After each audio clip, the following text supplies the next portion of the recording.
¿verdad? Y el apóstol Santiago, por ejemplo, en el capítulo 2 verso 10 en adelante, dice: así obrad y así haced como los que han de ser juzgados por la ley de libertad, Ley de libertad. ¿verdad? Porque juicio sin misericordia se hará con aquel que no tuviera misericordia. Entonces entendemos que la ley de Dios va a ser el documento que el Señor va a usar prácticamente para condenar al mundo.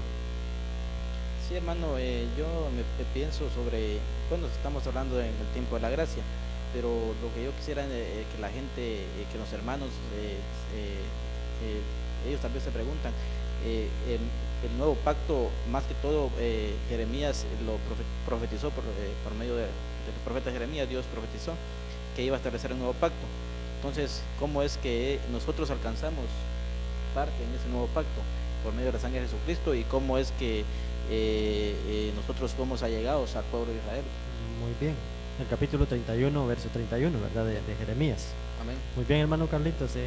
Lo que nosotros predicamos y entendemos sobre el nuevo pacto, bueno, Jeremías está diciendo ahí: voy a hacer, vienen días en que haré, dice, o estableceré un nuevo pacto con la casa de Israel y con la casa de Judá, ¿verdad? Los dos reinos, ¿verdad? Que estaba uno en el norte y uno en el sur.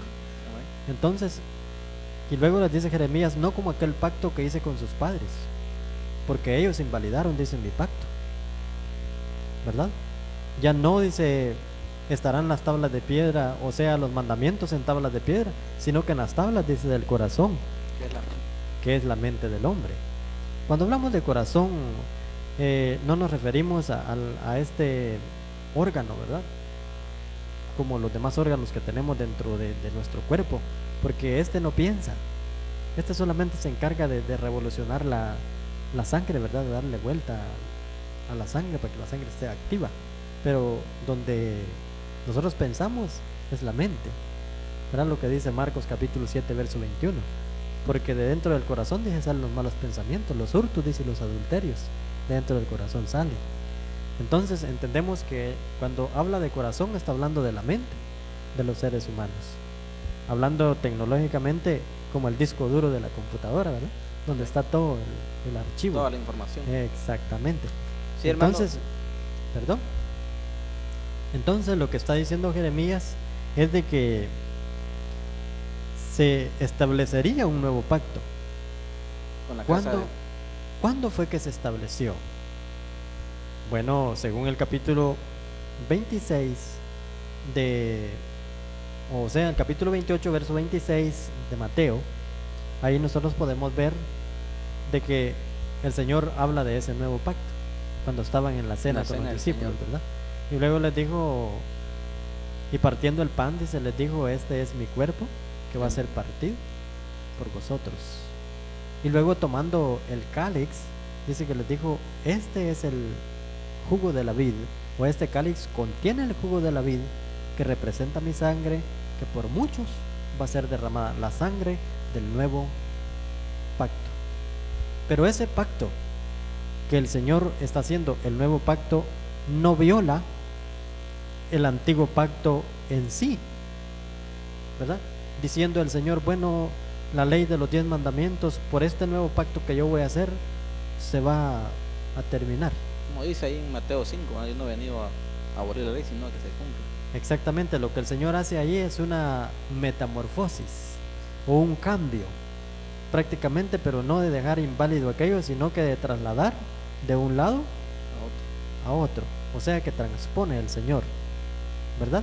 Ya no está en sí en la urna del pacto para ir a ver la ley allí, sino que ahora está en el corazón del hombre.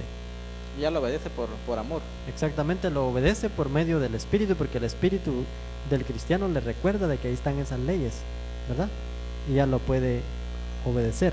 ¿De qué manera nosotros tomamos cuenta de ello? Bueno, resulta que de Israel viene la salvación, como lo dice el capítulo 4 de Juan, ¿verdad? Así le dijo a la samaritana. Ellos adoraban lo que no sabían, pero De Israel venía la salvación. de Israel viene la salvación. Entonces la salvación nadie puede negar de que viene de Estados Unidos, de Canadá, de Rusia o de los polacos, ¿verdad? No, viene de Israel. De ahí viene todo, porque es el origen, ¿verdad? Del pueblo de Dios, ¿verdad? Eso de que el Señor los haya endurecido fue la gloria para nosotros, los gentiles, ¿verdad? Dice Romanos 11, ¿verdad? Exactamente, para que nosotros alcanzásemos misericordia. O sea que el endurecimiento de ellos fue para beneficio del pueblo gentil. Exactamente, hermano Carlitos, así es.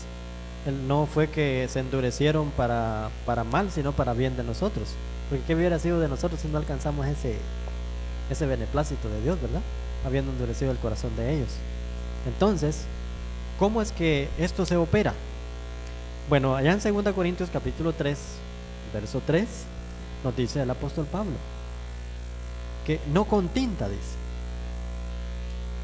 ¿verdad? Que se escriben esos mandamientos, sino dice con la tinta, dice, del Espíritu Santo, escrita, dice, en la mente, ¿verdad?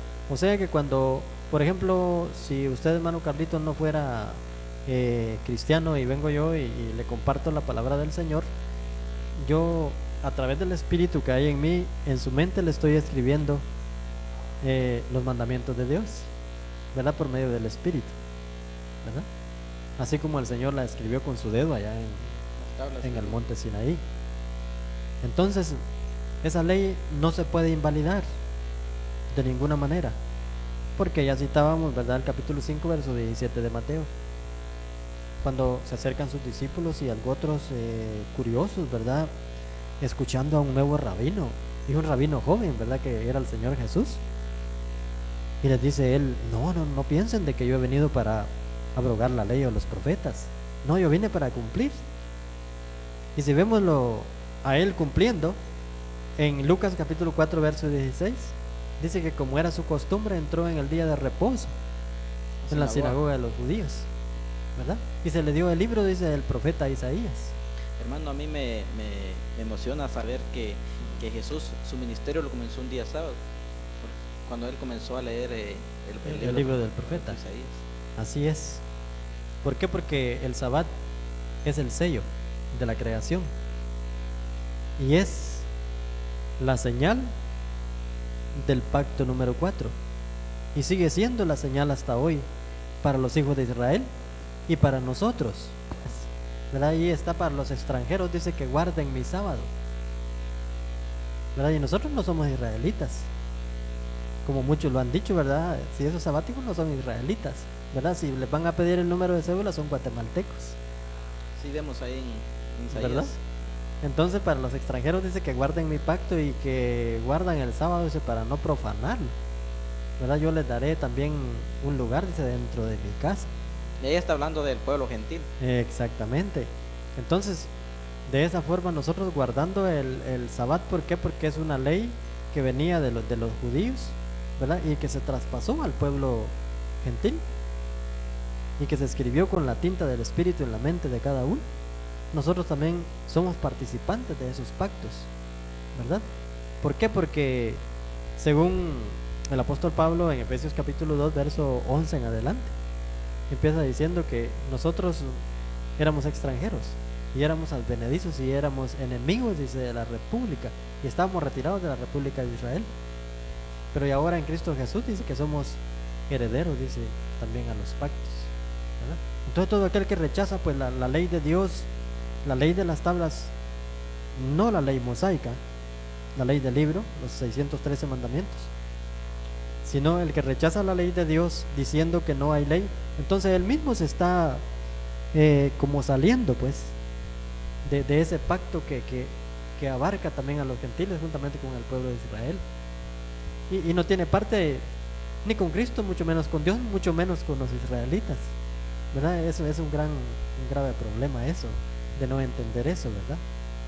Porque ahora en Cristo Jesús nosotros somos herederos también a esos pactos por ser de la simiente de Abraham. Hermano, yo lo que creo que muchos de nosotros, las personas, tal vez el problema es que no hacemos la diferencia entre la ley de los 10 mandamientos y la ley de los 613 preceptos, llamada ley de Moisés. Entonces, en veces Pablo habla de la ley, pero la gente tiene que tener la capacidad de entender de qué ley está hablando, porque si no se confunden. Entonces, en veces que Pablo está hablando de la ley de Moisés y en veces está hablando de la ley de los 10 mandamientos. Entonces pareciera que Pablo mismo se contradijera, pero nosotros sabiendo que hay dos leyes, nos damos cuenta de que en vez está hablando de la ley de Dios, que es la ley de los 10 mandamientos, y en veces está hablando de la ley de Moisés.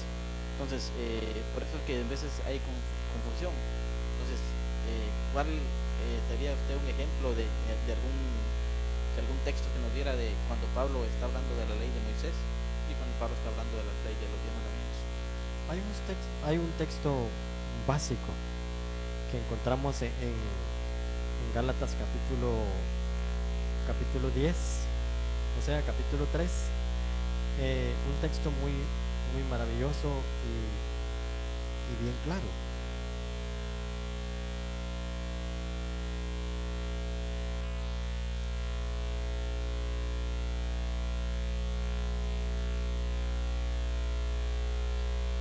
Dice así el verso 15: Hermanos, hablo en términos humanos, un pacto aunque sea de hombre, una vez ratificado, nadie lo invalida ni nadie le añade.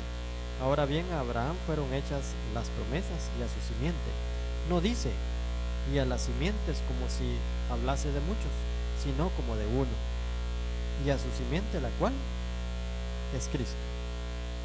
Esto pues digo, el pacto previamente ratificado por Dios para con Cristo, la ley que vino 430 años después, no la abroga para invalidar la promesa. ¿Verdad? Algo muy claro aquí y maravilloso, porque si la herencia es por la ley, ya no es por la promesa, pero Dios la concedió a Abraham mediante la promesa, ¿verdad?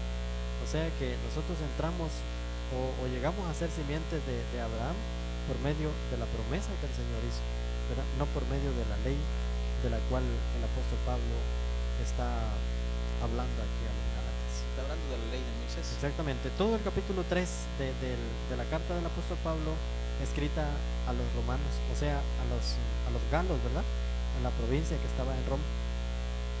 Específicamente está hablando de la ley de Moisés. No está hablando de la ley de las tablas, ¿verdad? Porque luego acá en otro de los versos dice que el apóstol Pablo, que la ley dice sirvió como un ayo, como una persona que cuida niños, dice, para llevarlos así a Cristo, ¿verdad? Es por eso que el apóstol Pablo no tiene necesidad de ir a Jerusalén a enseñar allá. ¿Por qué? Porque aquellos sabían, prácticamente fueron pasados de la ley de Moisés a la gracia de Dios. Y es por eso que Pablo no va a enseñar allá a Jerusalén, porque no tiene necesidad. Esa gente ahí eran sabios, ¿verdad? Los 144,000, por ejemplo, ¿verdad? Que fueron evangelizados en el primer tiempo de la iglesia primitiva. O sea que ellos eran la iglesia primitiva. Entonces es por eso que Pablo se va a los gentiles. Y en el capítulo 11, 1 Corintios, verso 21, le dice él, pues yo les he enseñado a ustedes lo que recibí del Señor, ¿verdad? Porque ahí si él tiene trabajo, ¿a dónde ir a enseñar, verdad? Porque los gentiles no sabían esas cosas. Vivían sin ley prácticamente. Entonces otro de los versos claves que encontramos es el capítulo 19, verso 16 de Mateo, ¿verdad? Cuando llega aquel judío ante el Señor Jesús y le dice, maestro bueno, ¿qué bien haré para heredar la vida eterna? Y le dice el Señor, nadie hay bueno, sino solamente uno, porque él se consideraba bueno, ¿verdad? Entonces el Señor lo desbanca ahí cuando le dice, pues nadie hay bueno. Entonces él se queda espantado, ¿verdad? Porque si nadie había bueno, es a saber, es solamente Dios. Pero si quieres entrar en la vida eterna, guarda los mandamientos. Entonces él se queda sorprendido y hace la diferencia y le dice, ¿cuáles? Entonces el Señor le refiere la ley de las tablas, aquella ley perfecta que decía David, que hacía sabio al sencillo.